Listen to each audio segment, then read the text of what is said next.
Hello everyone, আসসালামু আলাইকুম। সবাইকে কেমন আছেন সবাই? আশা করি আপনারা সবাই ভালো আছেন। ওয়েস্ট ইন্ডিজ বনাম উগান্ডা এই ম্যাচটা খুব একটা হাইপের একটা ম্যাচ না, বা এই ম্যাচ নিয়ে সবাই স্বাভাবিকভাবে বলবে ওয়েস্ট ইন্ডিজে জিতবে। বাট আমার কাছে মনে হয় আসলে উগান্ডা যেভাবে যতটা হাইপ নিয়ে এই বিশ্বকাপে এসেছে, তারা এখন পর্যন্ত সেটা দেখাতে পারেনি। এবং তাদের আসলে দুর্বলতাটার যদি কথা বলি, সেখানে মেন দুর্বলতা হচ্ছে তারা আসলে যে কোয়ালিফাইং রাউন্ডে যে ধরনের খেলা তারা খেলেছে, সেটা তারা এখন পর্যন্ত এখানে এসে ওই খেলাটা তারা দেখাতে পারতেছে না, বা তারা কন্ডিশনের সাথে ওই অ্যাডজাস্টমেন্টে তারা আসতে পারতেছে না। এবং বিশেষ করে কন্ডিশনের সাথে বড় দলগুলোর সাথে তাদের যে তফাৎ, বা অন্যান্য দলগুলোর সাথে তাদের যে তফাৎ, তারা সেটা বুঝতে পারতেছে না। হয়তোবা এই কারণে তারা এখন পর্যন্ত খুব একটা ভালো খেলতে পারেনি। আবার অন্যদিকে ওয়েস্ট ইন্ডিজও কিন্তু তাদের প্রথম ম্যাচে খুব একটা ভালো খেলছে এটা বলা যাবে না।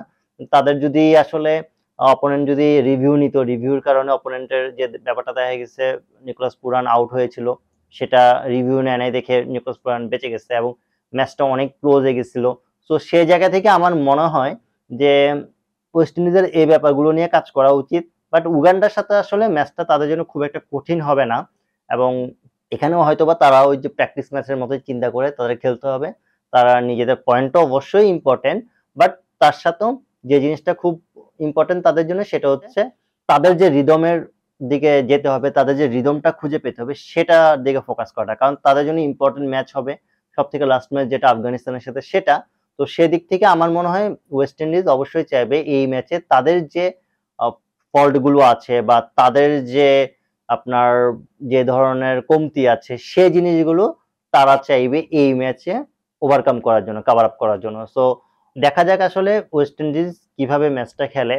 যদি আগের ম্যাচের মতো অবস্থা হয়, তাহলে ওয়েস্ট ইন্ডিজের জন্য আসলে এই টুর্নামেন্টটা আমার কাছে মনে হয় সুপার হিট কঠিন হয়ে যাবে। কারণ তারা যদি ভালো কনফিডেন্স না নিয়ে যেতে পারে সামনের ম্যাচগুলোতে, তাদের জন্য যেটা হবে কি, তারা বড় ম্যাচগুলোতে ভালো করতে পারবে না, এবং যেটা মেইনলি দরকার জয়, সেটা পাবে না। কারণ তারা আগের ম্যাচেও ছোট দলের সাথে খুব একটা একতরফা ম্যাচ খেলতে পারে নাই। সো এই ম্যাচটাও যদি তাদের ওরকম হয়, তখন তাদের জন্য এটা নেগেটিভ পয়েন্ট। বাট আমার কাছে মনে হয় উগান্ডা খুব একটা ওয়েস্ট ইন্ডিজের সাথে ম্যাচে খুব একটা ভালো করতে পারবে না, বা তাদের জন্য খুব একটা প্রবলেমেটিক হবে না। এখন দেখা যাক দিন শেষে আসলে উগান্ডা কিভাবে ওয়েস্ট ইন্ডিজকে ফেস করে মাঠের খেলায়, এবং ওয়েস্ট ইন্ডিজ আসলে কি প্ল্যানটা রেডি আছে তাদের জন্য। আজ এই পর্যন্তই। এতক্ষণ পর্যন্ত সাথে থেকে ভিডিওটি সম্পূর্ণ দেখার জন্য ধন্যবাদ। আশা করি আমার এই ভিডিওটি আপনাদের ভালো লেগেছে। এই ভিডিও নিয়ে আপনাদের যত মতামত আছে কমেন্টে অবশ্যই জানাবেন। যদি আমার এই ভিডিওটি আপনাদের ভালো লেগে থাকে, তাহলে অবশ্যই লাইক, কমেন্ট, শেয়ার এবং সাবস্ক্রাইব করে পাশে থাকবেন। নেক্সট নতুন কোনো ভিডিও নিয়ে আপনাদের মাঝে চলে আসার আশা ব্যক্ত করে আজ বিদায় নিচ্ছি। আল্লাহ হাফেজ।